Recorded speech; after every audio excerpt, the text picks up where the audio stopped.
ഗുരുവായൂരപ്പൻ എന്ന് പറയുമ്പോൾ പല ആൾക്കാർക്കും പല അനുഭവങ്ങളാണ്. ചേച്ചിക്ക് പുതുതായിട്ട് എന്തെങ്കിലും അനുഭവങ്ങൾ ഉണ്ടായിട്ടുണ്ടോ? തീർച്ചയായിട്ടും ലക്ഷ്മി, അനുഭവങ്ങളെന്ന് പറയുമ്പോൾ അത് തീർച്ചയായിട്ടും കേൾക്കുന്നവർക്ക് അത് എത്രത്തോളം വിശ്വസനീയമാവും അറിയില്ല. പക്ഷെ അനുഭവിച്ചവർക്ക് അത് അവരുടെ ജീവിതത്തിലെ ഏറ്റവും വലിയ അനുഭവങ്ങളിലൊന്ന് തന്നെയായിരിക്കും. പല ക്ഷേത്രങ്ങളിൽ പോകുമ്പോൾ നമുക്ക് പല രീതിയിലുള്ള അനുഭവങ്ങളുണ്ടാവും അല്ലേ? ഗുരുവായൂർ അമ്പലത്തിനെ കുറിച്ച് തന്നെ പറയുന്നത് എന്താണെന്ന് വെച്ച് കഴിഞ്ഞിട്ടുണ്ടെങ്കിൽ ഞാൻ പറഞ്ഞല്ലോ, എനിക്ക് ഏറ്റവും കൂടുതൽ അനുഭവം തരുന്നത് കൃഷ്ണൻ തന്നെയാണ്. ഇപ്പോൾ ഗുരുവായൂരപ്പൻ്റെ അനുഭവങ്ങളൊക്കെ നമ്മൾ എത്ര എണ്ണി പറഞ്ഞാലും തീരില്ല. ഇപ്പോൾ ലക്ഷ്മി ചോദിച്ച സ്ഥിതിക്ക് ഒരു ജീവിതത്തിൽ ഒരിക്കലും മറക്കാൻ പറ്റാത്ത എല്ലാ അനുഭവങ്ങളും ഒരനുഭവങ്ങളും മറക്കാൻ പറ്റാത്തത് തന്നെയാണ്. പക്ഷെ എന്നാലും ഒരനുഭവം അത് പറയാം. ഒരു ദിവസം എൻ്റെ മകൻ പ്രഗ്നൻ്റ് ആയിരിക്കുമ്പോൾ എനിക്കൊരു വീഴ്ച പറ്റി. മകന് 7 മാസം പൂർണ്ണ ഗർഭിണിയായിരിക്കുന്ന സമയത്ത് ഒന്ന് വീണു. അപ്പോൾ വീണു എന്ന് പറഞ്ഞു കഴിഞ്ഞാൽ അത്യാവശ്യം നല്ല രീതിയിലുള്ളൊരു വീഴ്ചയായിരുന്നു. അപ്പോൾ അതിങ്ങനെ ശ്രദ്ധിക്കാതെ പോയത് കൊണ്ടിട്ടൊന്നും വീണതല്ല കേട്ടോ. വൊമിറ്റ് ചെയ്യാൻ വേണ്ടിയിട്ട് കുറച്ച് ആ ഒരു ഇത് വന്നപ്പോൾ വൊമിറ്റ് ചെയ്തു വാഷ് ബേസിനിലേക്ക്. ബാക്കി വൊമിറ്റ് ചെയ്യാൻ വേണ്ടിയിട്ട് നമ്മൾ വാഷ് ബേസിനിലേക്ക് പോകുന്ന വഴി വീടിൻ്റെ അകത്ത് തണുപ്പാണ് ഞങ്ങൾ താമസിച്ചിരുന്ന സ്ഥലത്ത്. അപ്പോൾ വീടിനകത്ത് നമ്മൾ സ്ലിപ്പർ ഇട്ടിട്ടാണ് നടന്നുകൊണ്ടിരുന്നത്. സ്ലിപ്പറോ സോക്സോ വാട്ടർ യൂസ് ചെയ്യാറുണ്ട്. അപ്പോൾ ഈ കാല് നമുക്ക് കോച്ചി പിടിക്കുന്ന ഒരു പ്രശ്നങ്ങളൊക്കെ വരുമല്ലോ പ്രഗ്നൻസിയുടെ ഒരു ടൈമിൽ. അപ്പോൾ ഈ തണുപ്പും കൂടി ആകുമ്പോൾ നമുക്ക് വല്ലാത്ത രീതിയിലുള്ള ബുദ്ധിമുട്ടുകളുണ്ടാവും. അപ്പോൾ ഞാനിങ്ങനെ രാവിലെ 4 മണിക്ക് എഴുന്നേറ്റ്, എൻ്റെ ഹസ്ബൻഡിൻ്റെ ഷിഫ്റ്റ് ടൈം അപ്പോഴായിരുന്നു. അപ്പം ഫുഡൊക്കെ പ്രിപ്പയർ ചെയ്തു. അപ്പോൾ ആ സമയത്ത് എഴുന്നേറ്റത് കൊണ്ടിട്ട് തന്നെ എന്തോ ഒരു അസ്വസ്ഥത ഉണ്ടായിരുന്നു. രാവിലെ ഒരു 6-6:30 ഒക്കെ ആയപ്പോൾ ഹസ്ബൻഡൊക്കെ ഓഫീസിൽ പോയി. അത് കഴിഞ്ഞുള്ള സമയത്ത് പെട്ടെന്ന് ഞാൻ വീടിൻ്റെ ഫ്രണ്ടിലേക്കൊന്ന് ചെന്ന് പെട്ടെന്ന് വൊമിറ്റ് ചെയ്യാൻ തോന്നിയിട്ട് തിരിച്ച് വാഷ് ബേസിനിലേക്ക് പോയതാണ്. അപ്പം അത്ര ദൂരം എത്തിയില്ല, അതിന് മുന്നേ തന്നെ വൊമിറ്റ് ചെയ്തു. അപ്പോൾ വൊമിറ്റ് ചെയ്തിട്ട് അടുത്തത് ബാലൻസ് ഉണ്ട്. അപ്പം അടുത്തത് അങ്ങോട്ടേക്ക് പോകാൻ വേണ്ടിയിട്ട് അടുത്ത കാലെടുത്ത് വെച്ചതാണ് ഫ്രണ്ടിലേക്ക്. പക്ഷെ ഞാൻ ആ ചവിട്ടിയത് ഈ വൊമിറ്റ് ചെയ്ത് ഇങ്ങനെ തെറിച്ച് വീഴുമല്ലോ. അപ്പോൾ എങ്ങനെയോ വെള്ളത്തിൽ ചവിട്ടി അങ്ങനെ സ്ലിപ്പായി. ഒരു കാലം അപ്പുറത്തും ഒരു കാലം ഇപ്പുറത്തുമായിട്ട് നല്ലൊരു വീഴ്ച വീണത്. അപ്പോൾ 7 മാസം പൂർത്തിയായിരിക്കുന്ന ഒരു സമയമാണ്. നമുക്കറിയാം 7 മാസത്തെ ഒരു കുഞ്ഞിൻ്റെ വളർച്ച എന്ന് പറഞ്ഞാൽ എത്രത്തോളം ആണെന്നുള്ളത്. ആ വീഴ്ചയ്ക്ക് ശേഷം അരയ്ക്ക് കീഴ്പോട്ട് എനിക്ക് നടക്കാൻ പറ്റില്ലായിരുന്നു, എഴുന്നേക്കാൻ പറ്റില്ലായിരുന്നു. ഒട്ടും സ്വാധീനമില്ലാത്തൊരവസ്ഥയിലേക്ക് പോയി. ഗുരുവായൂരപ്പൻ രക്ഷിച്ചു എന്ന് തന്നെ പറയണം. കുഞ്ഞിന് യാതൊരുവിധ കുഴപ്പങ്ങളും ഉണ്ടായിരുന്നില്ല. ഞാൻ വിശ്വസിച്ചിരുന്നു, കാരണം കുഞ്ഞിന് വയറ്റിൽ വെച്ചിട്ട് പെട്ടെന്ന് അനക്കം നിന്നുപോയി.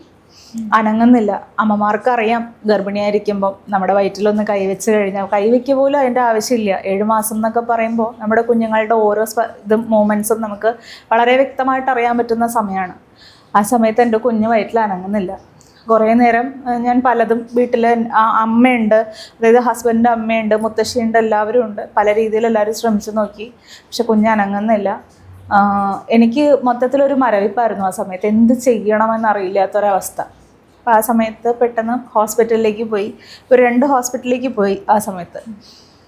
അങ്ങനെ പോയ സമയത്ത് ഡോക്ടർ പറഞ്ഞു കുഞ്ഞിന് കുഴപ്പമൊന്നുമില്ല ഗായത്രി എന്ന് പറഞ്ഞു. പക്ഷെ എനിക്കത് വിശ്വസിക്കാനൊരു ബുദ്ധിമുട്ട്. കാരണം എനിക്ക് കുഞ്ഞിന് കുഴപ്പമൊന്നുമില്ല, പിന്നെ എന്തുകൊണ്ട് ഞാൻ നടക്കണില്ല, എനിക്കെന്താ നടക്കാൻ പറ്റാത്ത എന്നുള്ളൊരു ഇതായിരുന്നു. പക്ഷെ കുഞ്ഞ് അനങ്ങുന്നതും ഞാൻ അറിയുന്നില്ലല്ലോ. അപ്പോൾ അങ്ങനെ വന്നപ്പോൾ ഡോക്ടേഴ്സ് എനിക്ക് ഡോപ്ലറൊക്കെ വെച്ചിട്ട് എനിക്ക് കേൾപ്പിച്ചു തന്നു. കുഞ്ഞിൻ്റെ ഹാർട്ട് ബീറ്റ്സ് കേൾപ്പിച്ചു തന്നു. അവർ സ്കാൻ ചെയ്ത് കാണിച്ചു തന്നു കുഞ്ഞിന് കുഴപ്പമൊന്നുമില്ല. അവൻ കുറച്ച് നേരം കഴിയുമ്പോൾ, പേടിച്ചതിൻ്റെ ആയിരിക്കും, കുറച്ച് നേരം കഴിയുമ്പോൾ അനങ്ങിക്കോളും, കുഴപ്പമില്ല എന്ന് പറഞ്ഞു. അപ്പോൾ ആ സമയത്ത് പ്രഗ്നൻസിയിൽ തന്നെ നമുക്ക് എക്സ്റേ എടുക്കാൻ സാധിക്കില്ല. എന്താ പറ്റിയതെന്ന് അറിയില്ല, ഒന്നും അറിയില്ല. അപ്പോൾ അന്നൊക്കെ കുഴമ്പിട്ടിട്ട് നന്നായിട്ട് നമ്മൾ വെള്ളം ഒഴിക്കുക എന്നൊക്കെ ഉള്ളതേ ഉള്ളൂ. അപ്പോൾ ഈ പ്രാഥമിക ആവശ്യങ്ങൾക്ക് വേണ്ടിയിട്ട് നമുക്ക് ബാത്റൂമിലേക്ക് പോകണമെങ്കിൽ പോലും നമ്മൾ 2 പേര് പിടിക്കണം. എന്നാലേ എനിക്ക് ബെഡിൽ നിന്ന് ഇറങ്ങി താഴെ നിൽക്കാൻ പറ്റുള്ളൂ. അവിടെ നിന്ന് 2 പേര് അപ്പുറത്തും ഇപ്പുറത്തും നിന്ന് സപ്പോർട്ട് ചെയ്താൽ മാത്രമാണ് നമുക്ക് റെസ്റ്റ് റൂമിലേക്ക് പോകാൻ പറ്റുള്ളൂ. റെസ്റ്റ് റൂമിലാണെങ്കിലും ആരെങ്കിലും ഒരാൾ സഹായിക്കണം. അപ്പോൾ അങ്ങനെയൊക്കെയുള്ള ഒരവസ്ഥ ഒന്ന് ആലോചിച്ച് നോക്കും. നമ്മൾ അപ്പോഴാണ് വലിയൊരു റിയലൈസേഷൻ വരിക. ശരിക്കും ഒരു മനുഷ്യൻ്റെ സമ്പന്നത എന്ന് പറയുന്നത് അവൻ്റെ ആരോഗ്യമാണ്.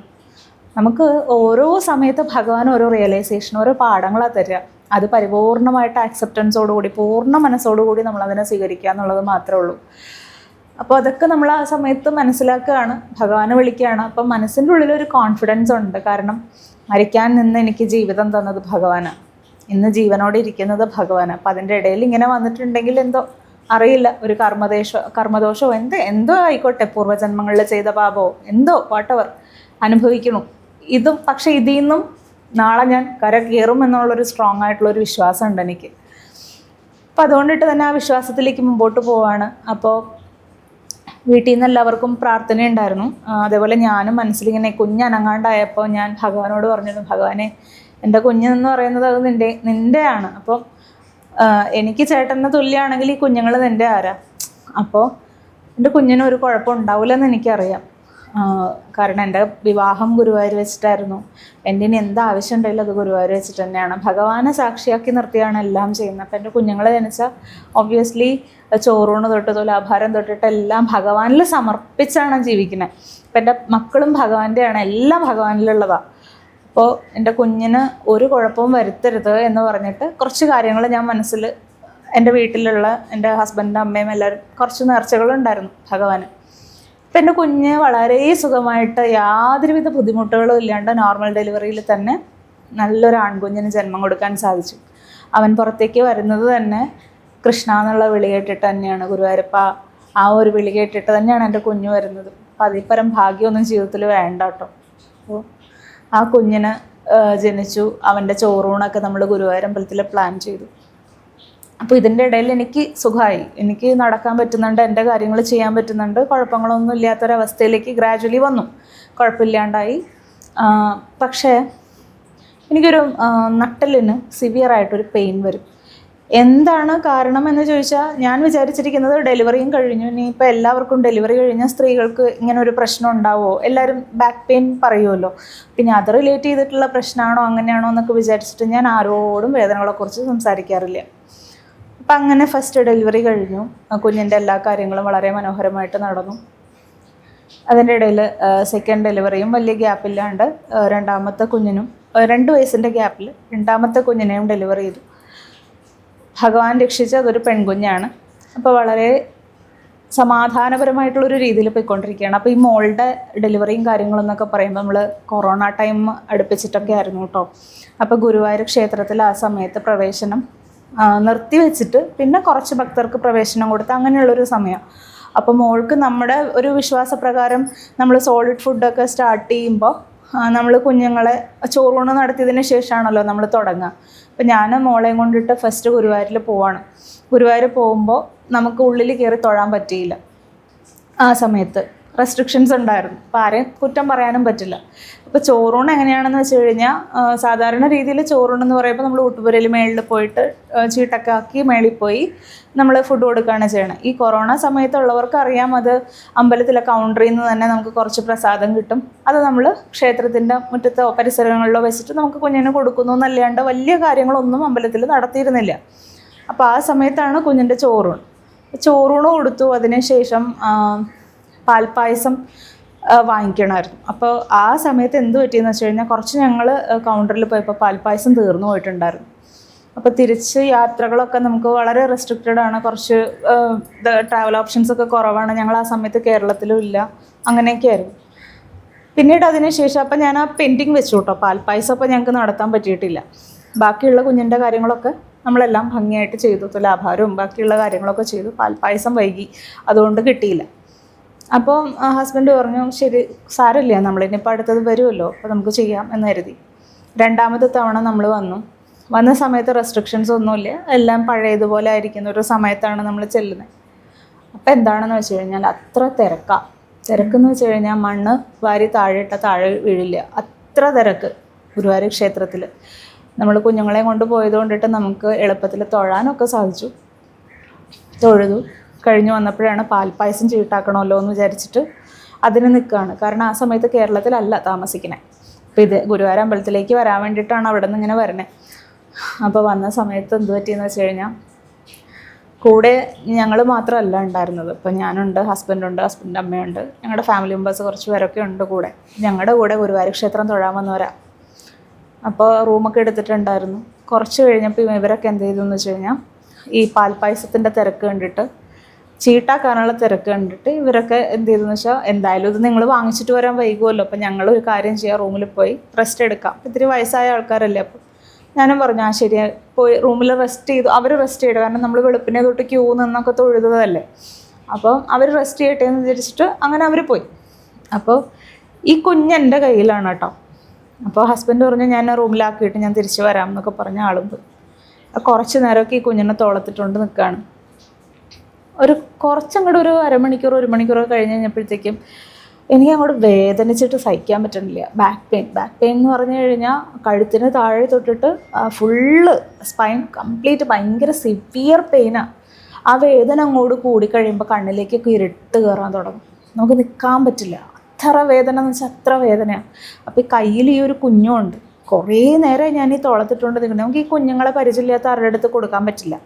അപ്പം ഞാനിങ്ങനെ നോക്കുകയാണ്. പക്ഷെ അവരോട് പോകാനും പറഞ്ഞു, ആരോടെങ്കിലും ഒരാളോടെങ്കിലും കൂടെ നിൽക്കാൻ പറയായിരുന്നു എന്നൊക്കെ വിചാരിച്ചു. പിന്നെ നമ്മളത് വയസ്സായവരാണ്, നമ്മളങ്ങനെ സെൽഫിഷായിട്ട് ചിന്തിക്കാനും പാടില്ല, കാരണം അവിടെയും തിരക്കും ചൂടും ഒക്കെ അല്ലേ. അപ്പോൾ ഈ കുഞ്ഞ് കരഞ്ഞാലോ എന്ന് വിചാരിച്ചിട്ടാണ്, ഇത്രയും ചെറിയ കുഞ്ഞിനെ അവർ കൊണ്ടുപോയിട്ട് എന്ത് ചെയ്യാനാന്ന് വിചാരിച്ചിട്ടാണ് അവർ എൻ്റെ അടുത്ത് തന്നിട്ട് പോയത്. അപ്പോൾ ഞാൻ ഈ കുഞ്ഞിനെ തോളത്തിട്ടിട്ട് അങ്ങനെ നിൽക്കുക. കുറച്ച് നേരം കഴിഞ്ഞപ്പോൾ എനിക്ക് തല ചുറ്റാൻ തുടങ്ങി, കണ്ണിലൊക്കെ ഇരുട്ട് കയറാൻ തുടങ്ങി. ഒന്നുമില്ല, വേദന കൊണ്ടിട്ടാണ്. അപ്പോഴൊക്കെ നിസ്സഹായാവസ്ഥയിൽ ഞാൻ ഭഗവാനോട് ചോദിച്ചാൽ, ഭഗവാനെ ഈ ഡെലിവറി കഴിഞ്ഞാൽ എല്ലാവർക്കും ഇങ്ങനെ പെയിൻ ഉണ്ടാവും, ഇതെന്ത് ഇങ്ങനെ വേദനിക്കണം, എനിക്ക് സഹിക്കാൻ പറ്റണില്ലല്ലോ കൃഷ്ണ. ഇനി അപ്പോൾ സംശയം വരിക മനസ്സിൻ്റെ ഉള്ളിൽ, ഇനി അന്ന് വീണതിൻ്റെയൊക്കെ ആയിരിക്കുമല്ലേ, എനിക്ക് താങ്ങാൻ പറ്റണില്ല കേട്ടോ, ഞാൻ എന്ത് ചെയ്യും. ഞാൻ ഇനിയിപ്പോൾ പാൽപ്പായസം വാങ്ങിക്കാണ്ട് പോയി കഴിഞ്ഞാൽ എനിക്ക് വിഷമം, ഇനി എന്നാ വരിക, അത്രയും ദൂരെ നിന്ന് എല്ലാവരും കൺവിൻസ് ചെയ്തൊക്കെ വിളിച്ചിട്ട് ഇങ്ങനെ വരണ്ടേ. അപ്പോൾ എന്താ കൃഷ്ണ ചെയ്യാന്നൊക്കെ പറഞ്ഞിട്ട് ഇങ്ങനെ മനസ്സിൽ ഇങ്ങനെ ഓരോ കാര്യങ്ങൾ പുലമ്പിക്കൊണ്ട് നിൽക്കുക. എന്നിട്ട് ഞാൻ ഈ ക്യൂവിലാണ് നിൽക്കുന്നത് കേട്ടോ. ക്യൂ എന്ന് പറയുമ്പോഴത്തേക്കും ഒന്നും പറഞ്ഞാലും പോരാ, അത്രയും ക്യൂ ഉണ്ട്. ഇപ്പോൾ പാൽപ്പായസത്തിന് ചീട്ടാക്കാൻ ക്യൂ നിൽക്കണം, പാൽപ്പായസം വാങ്ങിക്കാൻ ക്യൂ നിൽക്കണം, പാൽപ്പായസം വാങ്ങിക്കാനുള്ള ഡപ്പ ഉണ്ടല്ലോ അത് വാങ്ങിക്കാനുള്ള കൗണ്ടറിലും പോകണം. 3 സ്ഥലത്ത് ഓടണം നമ്മൾ. അപ്പോൾ ഞാൻ കരുതി ആദ്യം ചീട്ടാക്കാനാണല്ലോ ക്യൂ കൂടുതൽ, അപ്പോൾ ആദ്യം ചീട്ടാക്കാം, ഇല്ലെങ്കിൽ തീർന്നു പോയാൽ എന്താ ചെയ്യുക. അപ്പോൾ ചീട്ടാക്കാൻ നിൽക്കുകയാണ്. ക്യൂ അങ്ങനെ ബാക്കിലേക്കൊക്കെ ഇഷ്ടം പോലെ പേര് നിൽക്കുക. അപ്പം ഞാനിങ്ങനെ ബാക്കിലേക്ക് നോക്കുന്നുണ്ട്, ഫ്രണ്ടിലേക്ക് നോക്കുന്നുണ്ട്. ഫ്രണ്ടിലാണെങ്കിൽ ഇത് അനങ്ങുന്നില്ല, മെല്ലെ മെല്ലെ കാര്യങ്ങൾ പോയിക്കൊണ്ടിരിക്കുന്നു. അപ്പം ഞാൻ വിചാരിച്ചു ബാക്കിൽ ഇപ്പോൾ വന്ന് നിൽക്കുന്നവർക്കൊക്കെ ഇനി എപ്പോൾ കിട്ടാനാ എന്നൊക്കെ വിചാരിച്ച് ഇങ്ങനെ ഓരോന്ന് ആലോചിച്ചുകൊണ്ട് നിൽക്കുകയാണ്. പക്ഷെ ഈ വേദന അങ്ങോട്ട് കൂടിയിട്ട് എനിക്ക് എന്താ പറയുക, ഒരു രക്ഷയില്ലെന്ന് പറഞ്ഞാൽ നമുക്ക് ഈ പ്രസവ വേദനേനേക്കാളൊക്കെ കൂടുതൽ എന്താ ഉള്ളത് ആ ഒരവസ്ഥയാണ്. ഒന്നും സഹിക്കാൻ പറ്റണില്ല. അപ്പോൾ ആ സമയമായപ്പോഴത്തേക്കും ഭഗവാൻ വിളിക്കാനല്ലാണ്ട് വേറെ വഴിയില്ല. ഇത്രയും നേരം ക്യൂ നിന്നിട്ട് വെളിയിലേക്ക് വന്നപ്പോൾ ഞാൻ വിചാരിക്കുക ഹസ്ബൻഡെങ്കിലും വന്നിരുന്നെങ്കിൽ ആളെ നിർത്തിയിട്ട് എനിക്കൊന്നൊരു സ്ഥലത്ത് ഇരിക്കുമെങ്കിലും പോയ ആളെയും കാണാനില്ല. അപ്പം ഞാൻ അങ്ങനെ സഹിച്ചിരിക്കുമ്പോൾ ഒരു വയസ്സായ ഒരു അപ്പൂപ്പൻ വരികയാണ്. വന്നിട്ട് എൻ്റെ മുമ്പിലേക്ക് കയറി നിന്നു ക്യൂവിൽ. അപ്പോൾ ഈ വയസ്സായ ആൾ കയറി നിന്നിട്ട് മുമ്പിൽ നിൽക്കുന്ന 2 പേർക്ക് അപ്പുറം നിൽക്കുന്ന ആളോട് എന്തോ സംസാരിച്ചു. അപ്പം ഞാൻ വിചാരിക്കുന്നത് ഇദ്ദേഹം വന്ന് കയറി നിന്നപ്പോൾ ആരും, ഇത്രയും വലിയ ക്യൂ അല്ലേ, ഇത്രയും നേരമായിട്ട് നിൽക്കണതാണ്, അപ്പോൾ ആരും ഒന്നും പറയുന്നില്ല. അപ്പോൾ മുമ്പിലുള്ള ആൾക്കാരോട് സംസാരിക്കുന്ന കണ്ടപ്പം അവരുടെ ഏതെങ്കിലും റിലേറ്റീവ്സോ അങ്ങനെ ആരെങ്കിലും ആയിരിക്കാം വന്ന് നിന്ന്, അല്ലെങ്കിൽ ഓൾറെഡി നിന്നവരായിരിക്കാം എന്നൊക്കെയല്ലേ നമ്മൾ വിചാരിക്കുക. ഞാനും ഒന്നും നിന്നില്ല കേട്ടോ. അദ്ദേഹം അവിടെ നിൽക്കട്ടെ, നല്ല പ്രായമുള്ളൊരു മനുഷ്യനാണ്. അപ്പോൾ അദ്ദേഹം അവിടെ നിന്നു. ഇദ്ദേഹം വന്ന് നിന്ന് അടുത്ത സെക്കൻഡിൽ തന്നെ അവരോട് സംസാരിക്കുന്നുണ്ടോ. അത് കഴിഞ്ഞിട്ട് ഇദ്ദേഹം ഒരു മിനിറ്റ് ആയിട്ടുണ്ടാവും, പെട്ടെന്ന് നേരെ തിരിഞ്ഞു, എനിക്കെതിരെ തിരിഞ്ഞു വന്നിട്ട് എന്നോട് ചോദിച്ചു, മോളെ പാൽപ്പായസം വാങ്ങിക്കാനല്ലേ നിൽക്കുന്നതെന്ന് ചോദിച്ചു. ഞാൻ പറഞ്ഞു ആ അതെ, പാൽപ്പായസത്തിൻ്റെ ചീട്ട് വേണമെന്ന് ചോദിച്ചു. അപ്പം ഞാൻ ഇങ്ങനെ ആശയക്കുഴപ്പത്തിൽ നോക്കി നിൽക്കുക. പാൽപ്പായസത്തിൻ്റെ ചീട്ടോ, അതും പാൽപ്പായസത്തിൻ്റെ ക്യൂവിൽ നിന്നിട്ട് എന്നോടോ എന്നുള്ളൊരു രീതിയിൽ എന്തൊക്കെയോ ഒരു കൺഫ്യൂഷൻ. എന്ത് ഇദ്ദേഹം ചോദിക്കുന്നതെന്ന് എനിക്ക് മനസ്സിലാവണില്ല. ഇദ്ദേഹം പെട്ടെന്ന് ഇദ്ദേഹത്തിൻ്റെ പോക്കറ്റിലിരുന്നിട്ട് ഒരു ചീട്ടെടുത്ത് തരികയാണ്. ഇത് വെച്ചോ, ഇത് പാൽപ്പായസത്തിൻ്റെ ചീട്ടാണ്, ഇത് വെച്ചോ എന്ന് പറയുകയാണ്. അപ്പം ഞാൻ പറഞ്ഞു ഇല്ല വേണ്ട കുഴപ്പമില്ല എന്നുള്ളൊരു ധാരണയിൽ നിന്നു. ഇല്ല ഞാൻ ക്യൂ നിന്നോ കുഴപ്പമില്ല എന്ന് പറഞ്ഞു. ഇവരോട് ഇല്ല പിടിക്കൂ എന്ന് പറഞ്ഞിട്ട് എന്നെ ക്യൂവിൽ നിന്ന് ഇറക്കിച്ചു. ഞാൻ പറഞ്ഞു ഇതെന്താണെന്ന് എനിക്ക് മനസ്സിലാവണില്ല, എന്തിനാ ഇങ്ങനെ മാറ്റിയത്, എന്താ സംഭവിക്കുന്നതെന്ന് എനിക്ക് മനസ്സിലാവണില്ല. അപ്പം എന്നോട് പറഞ്ഞില്ല ഇത് പിടിച്ചോ, പാൽപ്പായസത്തിൻ്റെ ചീട്ടാണോ, പിടിച്ചോളൂ എന്ന് പറഞ്ഞു. ഞാൻ പിടിച്ചു. അപ്പോൾ അതിൽ ഞാൻ വാങ്ങിക്കാൻ നിന്നത് 1/2 ലിറ്ററിൻ്റെ പാൽപ്പായസമാണ്. ഇതിൽ 1 ലിറ്റർ പാൽപ്പായസത്തിൻ്റെ ചീട്ടാണ്. ഞാൻ പെട്ടെന്ന് ഇദ്ദേഹത്തിന് കാശ് എടുത്ത് കൊടുത്തു. ഇദ്ദേഹം ആ കാശ് വാങ്ങിക്കാൻ കൂട്ടാക്കണില്ല. അപ്പോൾ എനിക്ക് ആകെ വെപ്രാളായി, ഇതെന്താ കാശ് വാങ്ങിക്കാൻ കൂട്ടാക്കാത്ത എന്ന് പറഞ്ഞു.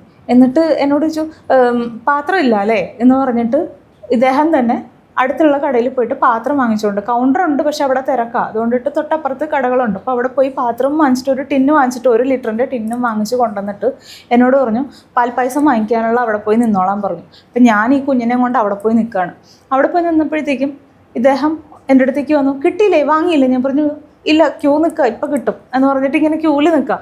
ഇദ്ദേഹം എൻ്റെ അടുത്ത് നിന്ന് ആ ചീട്ടും അതേപോലെ ആ ഡപ്പയും വാങ്ങിച്ചിട്ട് നേരെ ഉള്ളിലേക്ക് പോയിട്ട് ആ ഗ്രില്ലിൻ്റെ ഉള്ളിൽ കൂടി കൈ നീട്ടി അവർ 1 ലിറ്ററിൻ്റെ പാൽപ്പായസം. അത്രയും തിരക്കുണ്ട്, പക്ഷെ ആരും ഇദ്ദേഹത്തിന് ഒന്നും പറയുന്നില്ല, ആരും ഇദ്ദേഹത്തിനെ കാണുന്നില്ല. ഞാൻ ഇദ്ദേഹം ചെന്ന് ചോദിച്ചിട്ട് ഇതെന്താ ആരും ഒന്നും പറയാത്തേ എന്നൊക്കെയുള്ളൊരു കൺഫ്യൂഷനിൽ ഞാനിങ്ങനെ നിൽക്കുന്നത്. എനിക്ക് എന്താ സംഭവിക്കുന്നതെന്ന് മനസ്സിലാവണില്ല. ഇദ്ദേഹം അത് വാങ്ങിച്ച് ഞാനപ്പോഴേക്കും അടുത്തേക്ക് ചെന്നു, നന്നായിട്ട് ടൈറ്റ് ചെയ്ത് മൂടി അദ്ദേഹം വാങ്ങിച്ചൊരു കവറിലേക്ക് എനിക്ക് ഒരു ഗുരുവായൂരപ്പൻ്റെ പടമൊക്കെ ഉള്ളൊരു കിറ്റ്, ഒരു സഞ്ചി, ആ സഞ്ചിയിലാക്കി. എന്നിട്ട് എന്നോട് പറയാണ് നന്നായിട്ട് അടച്ചില്ലെങ്കിലേ പൊള്ളും, താഴെ വീഴും എന്നൊക്കെ പറഞ്ഞിട്ട് അത് നന്നായിട്ട് അടച്ച് കൂട്ടി എൻ്റെ കയ്യിലേക്ക് തന്നു. ഇത് തന്നിട്ട് ഇദ്ദേഹം അങ്ങോട്ടേക്ക് പോയി. ഈ തിരക്കിൽ ഈ വന്ന മനുഷ്യൻ എങ്ങടാ പോയെന്ന് ഞാൻ കണ്ടില്ല, തിരക്കല്ലേ. പക്ഷെ ഞാൻ ഇങ്ങനെ പുറകോട്ട് മുമ്പിലേക്കൊക്കെ ആലോചിക്കേണ്ടത് എന്തിപ്പോൾ സംഭവിച്ചേ. പിന്നീട് ഞാനിരുന്ന് ആലോചിക്കുകയാണ്, ഇദ്ദേഹം കയ്യിൽ ചീട്ടുണ്ടെങ്കിൽ പിന്നെ എന്തിന് പാൽപ്പായസം വാങ്ങിക്കാനുള്ള ക്യൂവിൽ വന്ന് നിന്നു? നമുക്ക് ചില സമയത്ത് നമ്മുടെ ജീവിതത്തിൽ എന്തെങ്കിലും അതിശയങ്ങൾ നടന്നു കഴിയുമ്പോൾ കുറച്ച് നേരം കഴിഞ്ഞാൽ നമ്മുടെ ലോജിക്കൽ തിങ്കിങ് വരും. നമ്മൾ ചിന്തിക്കും ഇതെന്താ സംഭവിച്ചതെന്നുള്ളത് വേറെ വശം. ഞാൻ ഇന്നും ചിന്തിക്കുന്ന കാര്യമാണ്, എന്തിനാ ക്യൂവിൽ വന്ന് നിന്നു? കയ്യിൽ ചീട്ടുള്ള ഒരാൾ എന്തിനാ ക്യൂവിൽ വന്ന് നിന്നു? ആരോടെങ്കിലും കാണാനോ ഇൻട്രാക്ട് ചെയ്യാനോ സംസാരിക്കാനോ ആണ് എന്നുണ്ടെങ്കിൽ ക്യൂ നിന്ന് മാറി അവരുടെ അടുത്ത് പോയി സംസാരിക്കും. അല്ലെങ്കിൽ അവരുടെ കൂടെ കൂട്ട് നിൽക്കാനാണെങ്കിൽ ചിലപ്പോൾ ആ കൂടെ തന്നെ ക്യൂവിൽ തന്നെ വരും. എന്തിനാണ് തിരിഞ്ഞു നിന്ന് എന്നോട് സംസാരിച്ചിട്ട് എന്നെയും ക്യൂവിൽ നിന്ന് ഇറക്കി എനിക്ക് ആ 1 ലിറ്റർ പാൽപ്പായസത്തിൻ്റെ ഇതൊക്കെ തന്നു വിട്ടത് എന്തിനാണ് എനിക്ക് ഇന്നും അറിയില്ല. ഇന്നും എൻ്റെ ഒരു അതിശയമാണ്. കാരണം നമ്മുടെ കൂടെ നിൽക്കുന്നവരോ അല്ലെങ്കിൽ നമുക്ക് ജന്മം തന്നവരോ എല്ലാവരും എപ്പോഴും നമ്മുടെ വേദനകൾ അറിയണമെന്ന് യാതൊരുവിധ നിർബന്ധമില്ല. ശരിയല്ലേ? തനിച്ച് വരണു, നമ്മളൊക്കെ തനിച്ച് പോകണം. പക്ഷേ നമ്മുടെ ശരീരത്തിൻ്റെ വേദനയും മനസ്സിൻ്റെ വേദനയും വിങ്ങലും പെടച്ചിലും ഒക്കെ അറിയാവുന്നത് നമ്മൾ ഗുരുഭവനപുരെ ഹന്തഭാഗ്യം ജനാനാം എന്നാ പറയണേ. ആ മൺതരിയിൽ സ്പർശിക്കാൻ നിങ്ങൾക്ക് ഭാഗ്യം ഉണ്ടെങ്കിലുണ്ടല്ലോ, അവിടെ ചെന്നിട്ട് നിങ്ങളുടെ മനസ്സൊന്ന് ഉരുകിയാൽ മതി. ഭഗവാന് വേറൊന്നും വേണ്ട, നമ്മളൊന്ന് ആത്മസമർപ്പണം അത്ര മാത്രമേ ഉള്ളൂ. അത് ചെയ്യാൻ നിങ്ങളെ കൊണ്ട് പറ്റുമോ? എന്നാൽ ഇതേപോലുള്ള അത്ഭുതങ്ങൾ നിങ്ങൾക്ക് കാണാൻ പറ്റും. നിങ്ങളുടെ ജീവിതത്തിൽ നിങ്ങൾക്ക് അത് അനുഭവിക്കാൻ പറ്റും. കാരണം ഞാൻ അന്ന് അനുഭവിച്ച വേദനകളെന്ന് പറയുന്നത് ചില്ലറ വേദനകളൊന്നുമല്ല. ആ പെയിൻ ആരും എൻ്റെ കൂടെ, ഞാൻ ആരോടും പറഞ്ഞിട്ടില്ല. ഞാൻ എൻ്റെ പെയിൻ അങ്ങനെ ആരോടും ഷെയർ ചെയ്യാറില്ല. ഇപ്പം അത് മീഡിയയിൽ കൂടി എത്രയോ വലിയൊരു സദസ്സിലേക്ക് ഇപ്പം എത്ര പേരുടെ മുൻപിലേക്ക് ഇതെത്തുന്നതെന്ന് എനിക്കറിയില്ല. പക്ഷെ ഇങ്ങനെ ഒരു അവസരം ഉണ്ടാക്കി തരുന്നതും ആരാ അല്ലേ? ഒക്കെ ഗുരുവായൂരപ്പനാണ്. ഭഗവാൻ അന്ന് അവിടെ ചെന്ന് ആ ഒരു വേദന കണ്ട് മനസ്സിലാക്കി എന്നെയും എൻ്റെ കുഞ്ഞിൻ്റെയും ദയനീയാവസ്ഥ കണ്ട് മനസ്സിലാക്കിയതാണോ എനിക്കറിയില്ല.